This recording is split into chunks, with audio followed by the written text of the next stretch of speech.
Hello friends, welcome to सीखो CA student. आज मैं हूं आपके साथ आशीष। हम पढ़ेंगे स्टैंडर्ड कॉस्टिंग मटेरियल, उसके अंदर हम पढ़ेंगे मटेरियल वेराइंसेस। तो ये चीज हम आईपीसीसी, इंटर और फाइनल ईयर स्टूडेंट तीनों के लिए पढ़ रहे हैं। आज के बाद आपको कभी भी फॉर्मूलाज और कॉन्सेप्ट में दिक्कत नहीं आएगी और आप इंस्टीट्यूट के क्वेश्चन इसके साथ सॉल्व कर सकते हैं इजीली। तो हम आगे बढ़ते हैं। वैसे जब हम मटेरियल वेराइंसेस की बात करते हैं तो हम यहां पर बात करते हैं रॉ मटेरियल की। तो रॉ मटेरियल की हम बात करते हैं, जैसे हमने बात करी स्टैंडर्ड है 5 यूनिट्स, मतलब 5 यूनिट्स ऑफ रॉ मटेरियल बनाने के लिए हमें ए चाहिए होता है 50, बी रॉ मटेरियल चाहिए होता है 100 और उसकी रेट गिवन है पर रॉ मटेरियल की 2 और 3। तो हमारा टोटल अमाउंट आ गया। ऐसे ही हमारा एक्चुअल, जब हम एक्चुअल क्वांटिटी बनाते हैं तो हम एक्चुअल क्वांटिटी 10 यूनिट बनाते हैं। उसमें क्वांटिटी लगता है ए और बी का इतना, रेट इतना लग गया और अमाउंट इतना लग गया। देखिए, कभी भी किसी कंपनी में स्टैंडर्ड कुछ भी हो सकता है। स्टैंडर्ड हम मान के चल सकते हैं कि 5 यूनिट के लिए लगेगा 50 यूनिट, 100 यूनिट और रेट इतना लगेगा। लेकिन एक्चुअल में रेट बढ़ गया और एक्चुअल में क्वांटिटी भी ज्यादा लगा, लेकिन डबल यूनिट्स के लिए। तो ये था हमारा स्टैंडर्ड 5 यूनिट्स के लिए, ये था हमारा एक्चुअल 10 यूनिट के लिए। तो ये कंपेरेबल नहीं है। तो इसको कंपेरेबल बनाने के लिए हम बनाते हैं स्टैंडर्ड एट एक्चुअल। क्या बोलते हैं इसे? Standard at actual. तो हम जब स्टैंडर्ड एट एक्चुअल बनाएंगे तो हम उसमें देखेंगे कि 5 यूनिट आउटपुट बनाने के लिए ए लग रहा था 50, तो अब कितने लगेगा? 100। अब लगेगा 100। इसके बाद बी अगर 100 लग रहा था तो अब लगेगा 200। तो इसमें ये टोटल कितना हो गया? 300। इसको हम कैलकुलेट कर लेते हैं, ये हो गया 800। जी हाँ दोस्तों, तो इसे जब हम ये क्वांटिटी निकालते हैं इसे हम बोलते हैं standard quantity for actual output. हाँ जी हाँ दोस्तों, आपने ट्यूशंस में अपने बुक में देखा होगा standard quantity for actual output क्या होता है। तो वही यही होता है। इसको हिंदी में मैं बोलूं तो मैं इसे स्टैंडर्ड को इस एक्चुअल से कंपेयर नहीं कर सकता था, इसलिए मैंने वो स्टैंडर्ड क्वांटिटी निकाली है जो एक्चुअल के कंपैरिजन में है। तो इसे बोलते हैं standard quantity eight actual output. अब इस एग्जाम्पल के तौर पर हम फॉर्मूला की तरफ चलते हैं। तो हमारा पहला फॉर्मूला होता है material cost variance. Material cost variance कहता है standard quantity, standard minus actual, मतलब जितना स्टैंडर्ड हमारा क्वांटिटी लगी है उसको अगर मैं स्टैंडर्ड रेट से मल्टीप्लाई कर दूं तो हमारा स्टैंडर्ड कॉस्ट आ जाएगी। माइनस में एक्चुअल कॉस्ट करूंगा तो मुझे वेराइंस मिल जाएगा अपनी कॉस्ट के अंदर। ये फेवरेबल भी हो सकता है या फिर एडवर्स भी हो सकता है। अगर फेवरेबल होगा तो इसका आंसर प्लस में आएगा और एडवर्स होगा तो इसका आंसर माइनस में आएगा, क्योंकि हमने सोचा था उससे अगर ज्यादा खर्च हो गया पैसा तो एडवर्स आ जाएगा, और हमने जितना सोचा था उससे कम हुआ तो फेवरेबल आ जाएगा। ठीक है, इसके बाद जरूरी नहीं है ये प्लस माइनस से फेवरेबल और एडवर्स पता चलते हैं, ओवरहेड में ऐसा उल्टा हो जाता है। मैं आगे आपको पढ़ाऊंगा मटेरियल के बाद। इसके बाद आता है मटेरियल कॉस्ट वेराइंसेस के भी 2 पार्ट होते हैं। एक तो होता है यूसेज, एक होता है प्राइस। यूसेज जो हमारा होता है वो होता है प्रोडक्शन मैनेजर के पास। प्रोडक्शन मैनेजर मैं यहां लिख देता हूं। और प्राइस वेराइंस हमारा होता है परचेज मैनेजर के पास। तो अब देखो हुआ क्या, अब कॉस्ट में हमने डिफरेंस निकाल लिया। अब मैं यूसेज में गया, प्रोडक्शन वाले के पास गया। मैंने कहा प्रोडक्शन वाले गलती क्या है? प्रोडक्शन वाला कहता है देखो साहब मैंने तो इतनी क्वांटिटी सोची थी लेकिन एक्चुअल में इतनी क्वांटिटी लग गई। एग्जाम्पल में हमारे देखते हैं, उसने सोचा था कि 100 क्वांटिटी मतलब 300 क्वांटिटी यूज होगी, लेकिन एक्चुअल में दोनों की क्वांटिटी मिला के तो 330 हो गई। तो मैंने कहा 30 का जुर्माना तू भरेगा। ए और बी का मैं यहां पर अलग अलग कैलकुलेट करूंगा और आप बुक में देख सकते हैं ऐसा। तो standard quantity minus actual quantity into standard rate. मैंने कहा मैं यहाँ स्टैंडर्ड रेट से क्यों मल्टीप्लाई कर रहा हूं, मैं इसको एक्चुअल रेट से भी कर सकता था। यहां पर स्टैंडर्ड रेट से मल्टीप्लाई करने का रीजन ये होता है क्योंकि अगर मान लो मैं कहता कि एक्चुअल रेट से करो तो एक्चुअल रेट यहां पॉसिबल नहीं है, क्योंकि जो प्रोडक्शन मैनेजर है उसे तो रेट तो अपनी स्टैंडर्ड ही पता थी ना, उसको तो वो तो अपना क्वांटिटी मुझे जो बता रहा था वो स्टैंडर्ड के हिसाब से बता रहा था, इसलिए यहां पर स्टैंडर्ड आता है। लेकिन जब मैं परचेज मैनेजर के पास गया मैंने कहा क्या कहानी है, कहता है सर मैंने स्टैंडर्ड इतनी सोची थी एक्चुअल इतनी हो गई तो इतने से वेराइंसेस हो गया। हो सकता है जैसे यहां पर हम रेट देखते हैं, हमने सोचा था 2 और 3 हो गई 3 और 4, तो यहां एडवर्स हो गई कि सोचा कम थी लेकिन हो ज्यादा गई। उसको मल्टीप्लाई करेंगे एक्चुअल से। एक्चुअल से क्यों? जो असलियत में हुई है। हम यहाँ स्टैंडर्ड से नहीं करेंगे, एक्चुअल से करेंगे। तो ये यहां पर डिफरेंस होता है। बच्चे जब इस वाली इक्वेशन को तोड़ते हैं स्टैंडर्ड माइनस एक्चुअल, ये है प्राइस वेराइंस, ये है यूसेज वेराइंस। तो यूसेज में आती है क्वांटिटी, प्राइस में आता है रेट। तो जब यहां पर तोड़ते हैं तो बच्चे इसमें कंफ्यूज होता है। तो प्रोडक्शन मैनेजर कहता है मेरी जिम्मेदारी थी स्टैंडर्ड रेट तक की, मतलब standard quantity minus actual quantity तो मैं बताऊंगा इतना डिफरेंस, लेकिन रेट तुम लोगे पुराना वाला। लेकिन एक्चुअल वाले में, इसमें परचेज मैनेजर में जहां प्राइस में डिफरेंस आया कि स्टैंडर्ड रेट इतनी थी एक्चुअल रेट इतनी थी, वहां हम लेंगे एक्चुअल क्वांटिटी की। एक्चुअल क्वांटिटी कितनी यूज हुई है, क्योंकि उसका तो मतलब जितने रिस्पॉन्सिबल है परचेज मैनेजर वो एक्चुअल क्वांटिटी के लिए रिस्पॉन्सिबल है, लेकिन जो प्रोडक्शन मैनेजर है वो रिस्पॉन्सिबल है क्वांटिटी के लिए, लेकिन वो है स्टैंडर्ड रेट पे। इसके अलावा आगे बढ़ते हैं, यूसेज के भी दो पार्ट हो जाते हैं, एक तो होता है मटेरियल यील्ड वेराइंस, एक होता है मटेरियल मिक्स वेराइंस। अब कई बच्चों को यहाँ पर डाउट होता है, sir sir sir sir sir mix variance कब आता है और यील्ड वेराइंस कब आता है? तो कई बच्चे यहाँ पर तुक्का बना लेते हैं, या फिर काफी ट्यूशन टीचर बोलते हैं कि बेटा बेटा बेटा देखो ऐसा है। यील्ड तो वो कैसे भी याद करवा देते हैं बच्चों को, मिक्स में बोल देते हैं अगर ए और बी दो रॉ मटेरियल तो मिक्स लगेगा और सिंगल प्रोडक्ट है तो नहीं लगेगा। तो यहां पर मैं आंसर कहूंगा नहीं। देखिए मैं अपने पुराने एग्जांपल में लेता हूं।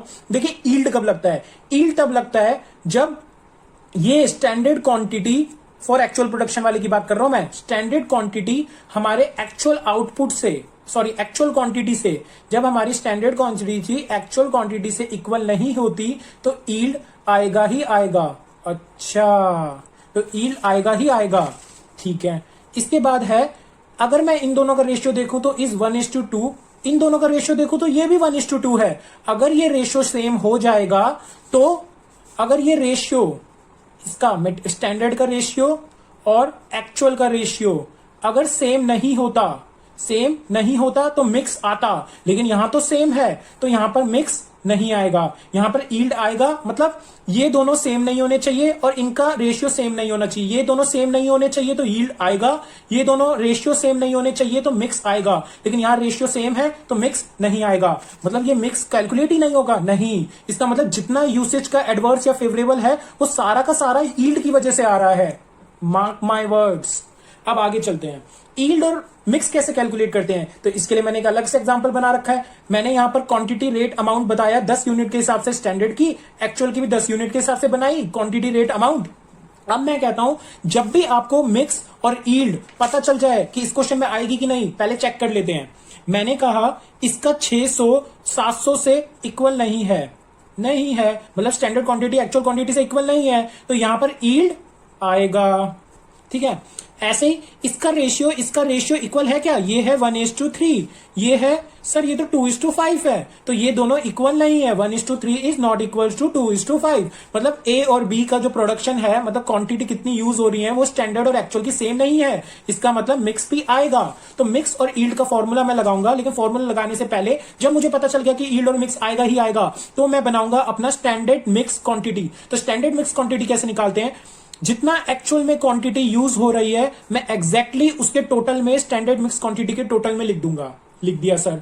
मतलब क्वांटिटी जो यहां पर हमारी बात हो रही है वो एक्चुअल क्वांटिटी की हमारी बात हो रही है, ठीक है सर। मैंने लिख दिया एक्चुअल क्वांटिटी, मैंने लिख दी 700, लेकिन हमें इसको डिवाइड किससे करना है? 700 को स्टैंडर्ड मिक्स से। अच्छा, तो मतलब ये जो स्टैंडर्ड मिक्स था हमारा 1:3 जो हमने निकाला था वो इसमें डिवाइड हो जाएगा, तो हमारा 1:3 यहां पर निकाल के आ जाएगा,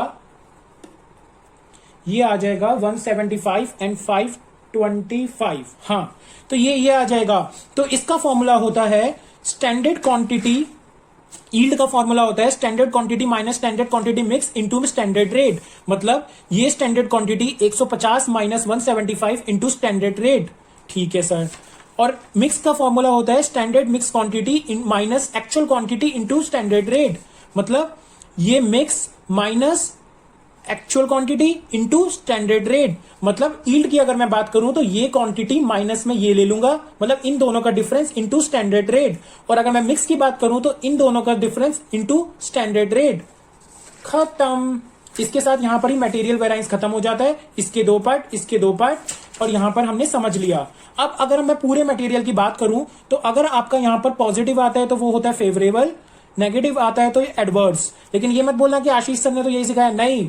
यहां पर अगर मैं बात करूं ओवरहेड की तो उसमें उल्टा होता है, तो यहां पर ध्यान से समझेंगे। स्टैंडर्ड क्वांटिटी मैंने इतनी यूज करी, एक्चुअल ज्यादा लग गए तो क्या आएगा? अगर एक्चुअल ज्यादा लग गए तो एडवर्स माइनस में आएगा, एडवर्स होगा। और यहां पर अगर मैं ये कम होगा ये ज्यादा होगा तो वैसे भी माइनस आ रहा है तो एडवर्स। ऐसे ही मैं कहूं standard rate minus actual rate, मैंने सोचा था इतना रेट, मैंने सोचा था 10 रुपए में बन जाएगा लेकिन बन गया 8 रुपए में ही। इसका मतलब 2 रुपए हमारा फेवरेबल हो गया। देखा जाए तो प्लस माइनस ये भी प्लस बन रहा है। ऐसे ही मिक्स और ऐसे ही सबके साथ हो जाएगा रेट, ठीक है। तो इसके साथ हमारा ये मटेरियल वेराइंस यहाँ पर खत्म हो चुका है। नेक्स्ट हम मिलते हैं लेबर वेराइंस के साथ। I hope you enjoyed the video. Subscribe this channel, press bell icon, share this video with your friends and your colleagues, and मेरे साथ बने रहिए। जय हिंद दोस्तों। नेक्स्ट हमारा टॉपिक है लेबर वेराइंसेस। लेबर वेराइंसेस हम स्टैंडर्ड कॉस्टिंग के अंदर पढ़ रहे हैं। पहला आता है labour cost variance. Labour cost variances का मतलब है स्टैंडर्ड माइनस एक्चुअल जितना हमने सोचा था कॉस्ट माइनस एक्चुअल जितनी हो गई। फिर से एक एग्जांपल लेते हैं। तो इस बार एग्जांपल मैं थोड़ा टेक्निकल लूंगा। ये ऊपर वाला एग्जांपल है दोस्तों। इसमें क्या है, स्टैंडर्ड हमने सोचा था कि 12,000 यूनिट्स बनाने के लिए हमें चाहिए होंगे 60,000 घंटे, और उसमें 1 घंटे की रेट होगी 4, तो हमारी टोटल कॉस्ट हो जाएगी इतनी। हमने ये सोचा था, लेकिन एक्चुअल में हमारे एक्चुअल में बने 9450 प्रोडक्ट्स, मतलब इतने यूनिट्स बने, आउटपुट इतना निकला, आर्ट्स हमारे थे इतने, और रेट हमारी इतनी लगी। तो पहले तो हम स्टैंडर्ड एट एक्चुअल निकालेंगे, जैसे कि हमने मटेरियल में किया था। तो अगर मैं इसको 60,000 को डिवाइडेड बाय 12,000 कर दूं तो 1 यूनिट के लिए आर्ट्स निकल आएंगे। उसको मल्टीप्लाई कर दूंगा 9450 से, तो कितने आर्ट्स आ गए, 47,250, और रेट हमारा 4 ही आ जाएगा। और इसको मैं मल्टीप्लाई करूंगा तो कैलसी पे ये आएगा 1,89,000। ठीक है, तो हमारा ये हो गया हमारा standard hours for actual production. मतलब ये स्टैंडर्ड हमने सोच के चले थे, लेकिन एक्चुअल प्रोडक्शन कुछ और थी, लेकिन एक्चुअल प्रोडक्शन तो हमने ये करी है। तो ये दोनों तो कंपेरेबल ही नहीं है, इसलिए हमने standard hours for actual production निकाले।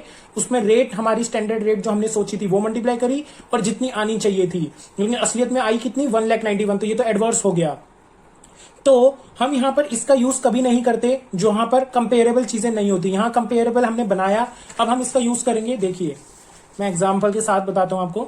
हमने पहले बोला कि भाई कॉस्ट वेरिएंस कितना होगा, लेबर का कॉस्ट वेरिएंस होगा standard minus actual, standard hour for actual production ये रहा, मल्टीप्लाई बाय स्टैंडर्ड रेट ये रहा, मतलब ये आ गया टोटल हमारा, minus actual hours paid, actual hour मैं आपको पेड बाद में बताता हूं, मल्टीप्लाई बाय एक्चुअल रेट, तो ये हमारा आ गया, ये हमारा आ गया। तो दिस माइनस दिस हमारा कॉस्ट का वेरिएंस निकल आएगा।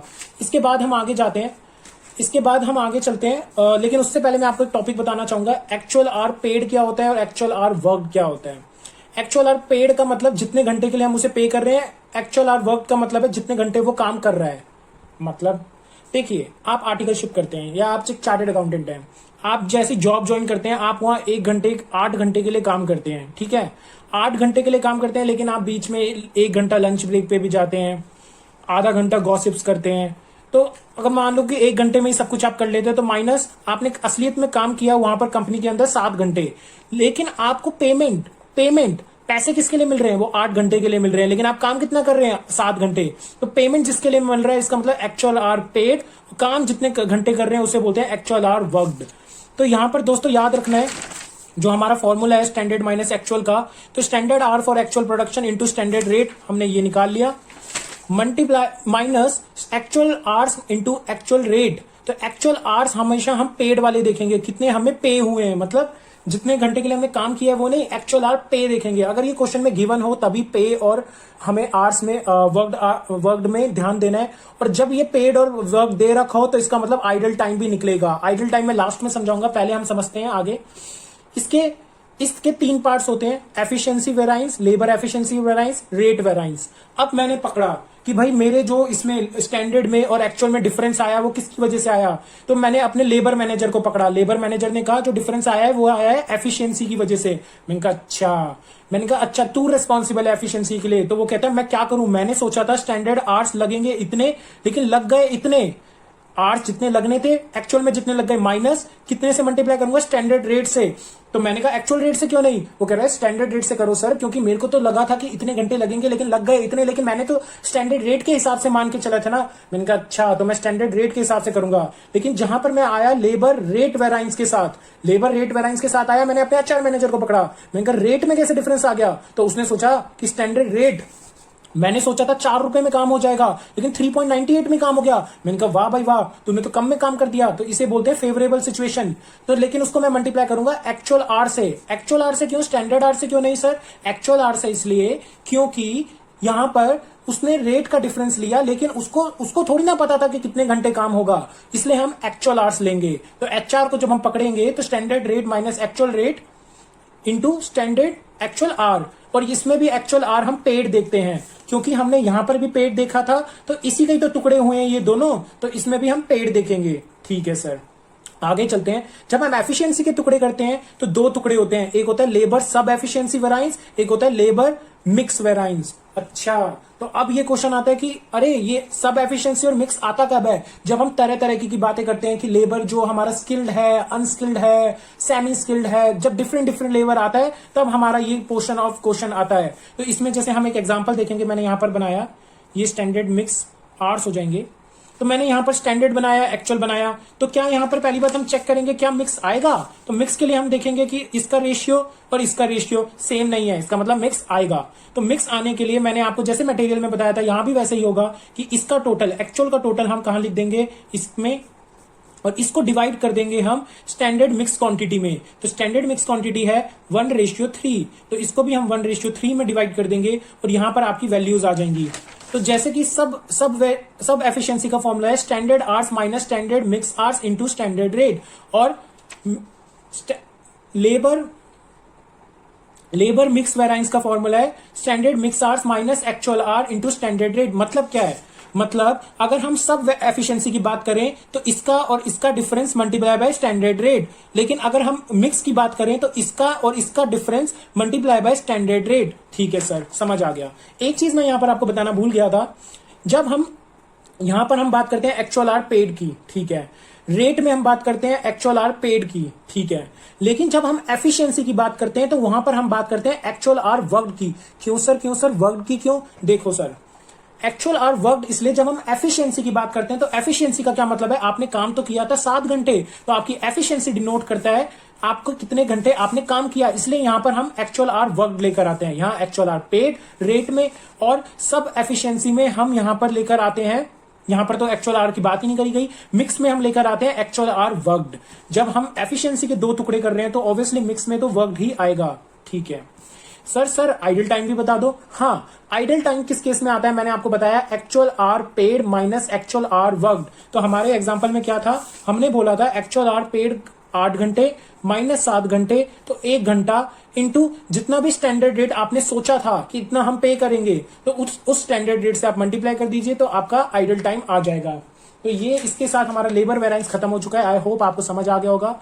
तो ये सीए फाइनल, सीए आईपीसीसी और सीए इंटर के लिए सही था। आई होप आपको ये समझ आ गया होगा। इससे अगला हम नेक्स्ट करेंगे स्टैंडर्ड कॉस्टिंग का, तो इसके लिए आप questions, number of questions attempt कर सकते हैं, और यही था जो कॉन्सेप्ट था लेबर वेराइंसेस का। चलो फिर आगे बढ़ते हैं। नेक्स्ट है हमारा फिक्स्ड ओवरहेड। फिक्स्ड ओवरहेड में वेराइंसेस कैसे निकलते हैं इसको हम पहले समझते हैं एक एग्जांपल से। तो हमारा एग्जांपल है यहाँ पर, अगर हमारा बजटेड दिया हुआ है, मतलब स्टैंडर्ड दिया हुआ है, एक ही बात है, और एक्चुअल दिया हुआ है।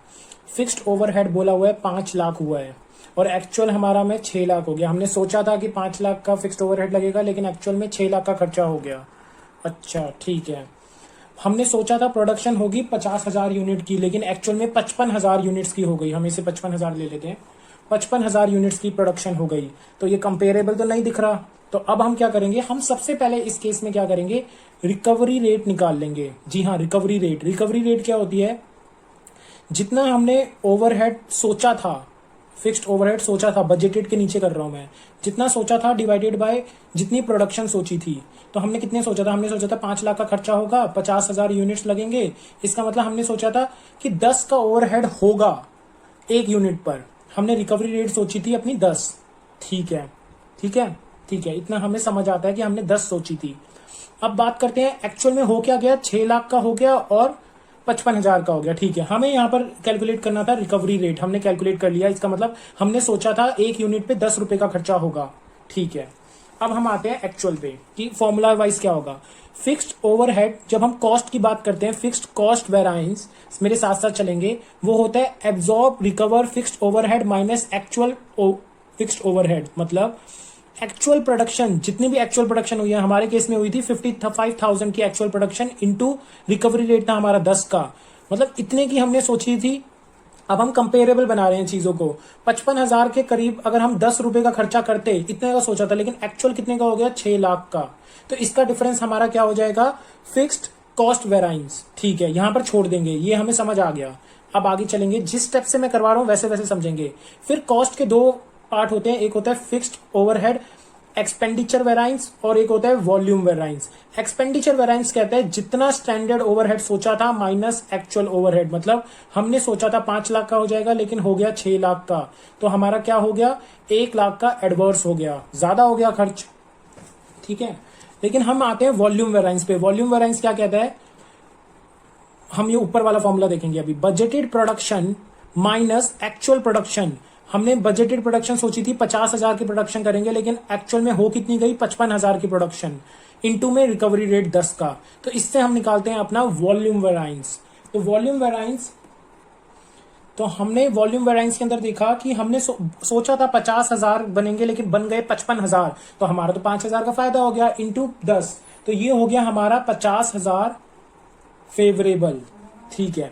अब मैं कहता हूं वॉल्यूम वेरिएंसेस के भी दो पार्ट होते हैं, एक होता है फिक्स्ड कैपेसिटी वेरिएंस, एक होता है फिक्स्ड एफिशिएंसी वेरिएंस। ये हमेशा निकलते हैं आर्स में। अभी तक हम जो रिकवरी रेट निकाल रहे थे वो निकाल रहे थे यूनिट्स में। ये तो यूनिट्स की बात हुई थी कि 50,000 यूनिट्स बनेंगे तो हो गए। लेकिन अगर जब हम आर्स का निकालते हैं, जब आर्स पे क्वेश्चन में दिया हुआ है, तो हम रिकवरी रेट भी आर्स की निकालेंगे। वो होता है फिक्स्ड ओवरहेड, जितना हमने सोचा था, मतलब बजटेड वाला, डिवाइडेड बाय कितने आर्स हमें लगे हैं, हमने सोचे थे कितने आर्स हमें लगेंगे बनाने में। बजटेड आर्स, यहां पर हम बात करते हैं बजटेड आर्स। तो हम जब कैपेसिटी का फॉर्मूला ड्राइव करेंगे तो वो होता है बजटेड आर्स माइनस में एक्चुअल आर्स इंटू में रिक्वायर्ड रिटर्न। और जब हम एफिशिएंसी की बात करते हैं तो वो होता है standard hour for actual production, जो कि मैंने आपको कॉस्ट वेरिएंसेस में पढ़ाया था। ये इसकी कैलकुलेशन वैसे ही होती है, माइनस एक्चुअल आर इंटू में रिक्वायर्ड रेट। तो ये हमारा होता है एफिशिएंसी। कॉस्ट और एफिशिएंसी हमारा निकल गया। ऐसे ही हम कहते हैं अगर आर्स में क्वेश्चन दे रखा है और आपका ये budgeted production minus actual production into required return, अगर आपका वॉल्यूम वेरिएंस ना निकल पाया तो आप क्या कर सकते हैं, आप budgeted hours minus standard hour for actual production into required return of per hour वाला निकाल सकते हैं। और ऐसे ही अगर आपका फिक्स्ड कॉस्ट की यूनिट्स वाला नहीं दे रखी कोई इन्फॉर्मेशन, तो आप standard hour for actual production into में रिक्वायर्ड रिटर्न माइनस में एक्चुअल फिक्स्ड ओवरहेड निकाल सकते हैं। यहां पर भी रिक्वायर्ड रिटर्न आपका आर्स में होगा। तो इसी के साथ दोस्तों फिक्स्ड ओवरहेड बहुत ईजी था और खत्म हो चुका है। मिलते हैं हम अपने नेक्स्ट टॉपिक के साथ। हेलो फ्रेंड्स, अब आगे बढ़ते हैं। हमने अभी तक मटेरियल कवर किया, लेबर कवर किया, फिक्स्ड ओवरहेड कवर किया। अब बारी है वेरिएबल ओवरहेड की। आज हम बात करेंगे वेरिएबल ओवरहेड की, कैलेंडर वेरिएंस की और सेल्स ओवरहेड की। पहले हम कैलेंडर वेरिएंस की बात कर लेंगे। कैलेंडर वेरिएंस होता क्या है, कैलेंडर वेरिएंस यहाँ डिस्कस करना बहुत ज्यादा जरूरी है। कैलेंडर वेरिएंस, ये इसका फॉर्मूला होता है। पहले मैं कैलेंडर वेरिएंस के बारे में बता दूं, ये मैं इसलिए करवा रहा हूँ कि मैंने लास्ट टाइम आपको फिक्स्ड ओवरहेड करवाया था और फिक्स्ड ओवरहेड से रिलेटेड ये है। कैलेंडर वेरिएंस हमेशा नंबर ऑफ डेज में कैलकुलेट होता है, ये याद रखेंगे, नंबर ऑफ डेज में होता है। इसका फॉर्मूला जो होता है वो होता है बजटेड डेज माइनस में एक्चुअल डेज, जितने सोचे थे माइनस जितने डेज लग गए, इनटू में रेट ऑफ रिकवरी, या फिर हम रिकवरी रेट बोलेंगे इसे।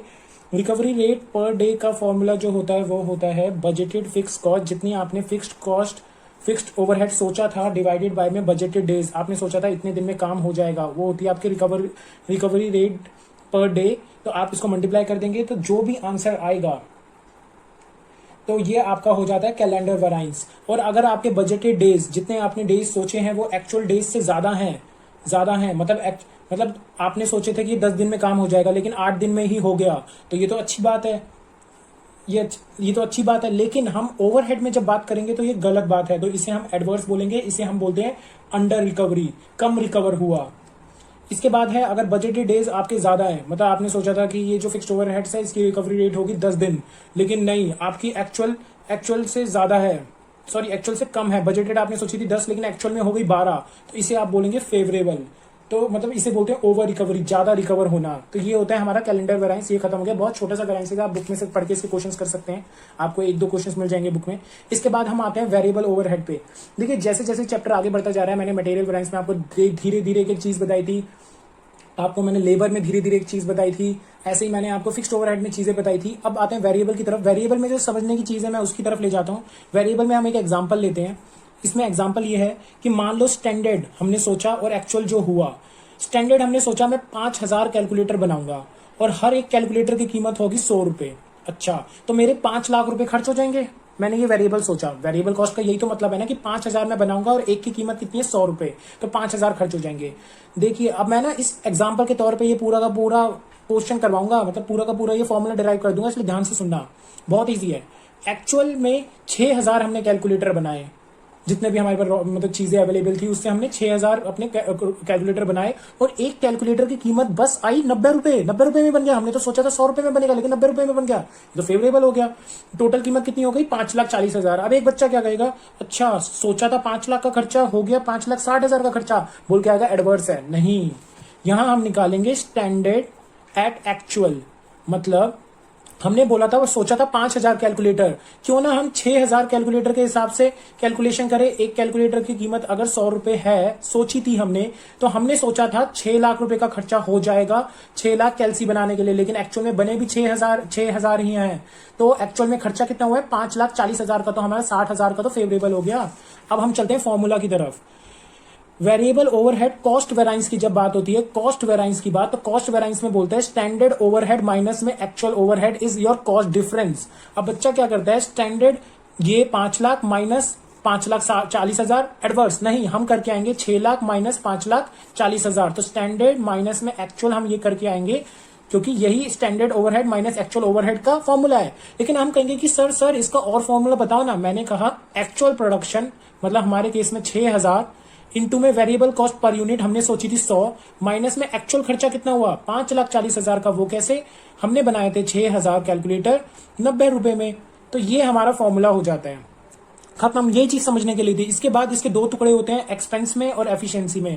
एक्सपेंस आ जाए तो आपको स्टैंडर्ड ओवरहेड पर आवर में निकालना पड़ेगा, स्टैंडर्ड ओवरहेड पर आवर में निकालना पड़ेगा, उसको माइनस करना पड़ेगा एक्चुअल ओवरहेड पर आवर में, और इन सबको मल्टीप्लाई करना पड़ेगा एक्चुअल आर वर्कड से। वर्कड, अगर क्वेश्चन में वर्क गिवन है तो वर्क से करोगे, एक्चुअल आर गिवन है तो एक्चुअल आर से करोगे।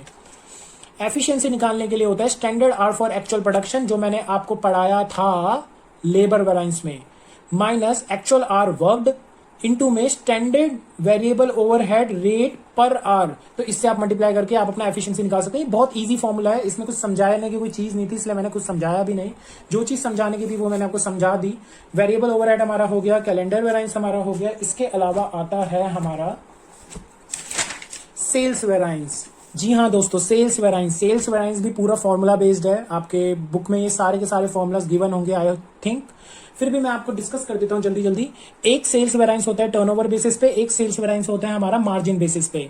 जो टर्नओवर बेसिस पे होता है वो होता है sales value variance. Sales value variance का फॉर्मूला है बजटेड सेल्स वैल्यू माइनस में actual sales value.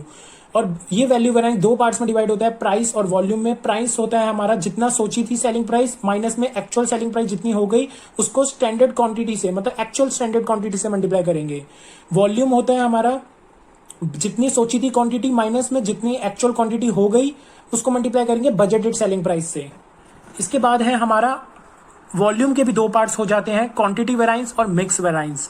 Quantity variance में क्या होता है, बजटेड माइनस में मिक्स इनटू सेलिंग प्राइस। ऐसे ही मिक्स माइनस में एक्चुअल, इसका होल में selling price, budgeted selling price से मल्टीप्लाई कर देंगे, तो ये हमारा मिक्स में आ जाएगी। बहुत इजी है, फॉर्मूला बेस्ड है, फॉर्मूला लर्न कीजिए और पेपर में आपको वैसे ही करना पड़ेगा। तो क्वेश्चन इसके जितने ज्यादा सॉल्व करो पाओगे वैसे ही है। मार्जिन बेसिस में क्या होता है, मार्जिन बेसिस में वैल्यू का फॉर्मूला ये होता है, इसमें बजटेड मार्जिन और एक्चुअल मार्जिन आ जाते हैं। अब क्वेश्चन ये उठता है कि बजटेड मार्जिन और एक्चुअल मार्जिन होता क्या है। बजटेड मार्जिन जहां वहां पर जितने भी सेलिंग प्राइस आ रहा था बजटेड सेलिंग प्राइस, यहां पर बजटेड मार्जिन आ जाएगा। वहां बजटेड एक्चुअल सेलिंग प्राइस आ रहा था, यहां पर एक्चुअल मार्जिन आ जाएगा। बजटेड मार्जिन होता है budgeted selling price per unit minus में budgeted cost per unit. Actual margin होता है एक्चुअल सेलिंग प्राइस माइनस में बजटेड कॉस्ट पर यूनिट। ठीक है, तो इसके दो पार्ट्स होते हैं, sales margin price variance, sales margin volume variance. Volume के दो पार्ट होते हैं, sales margin quantity variance, sales margin mix variance. हर जगह बस मार्जिन मार्जिन आ जाएगा, जहां पर भी वहां पर सिंपल वर्ड हमारा लिखा था।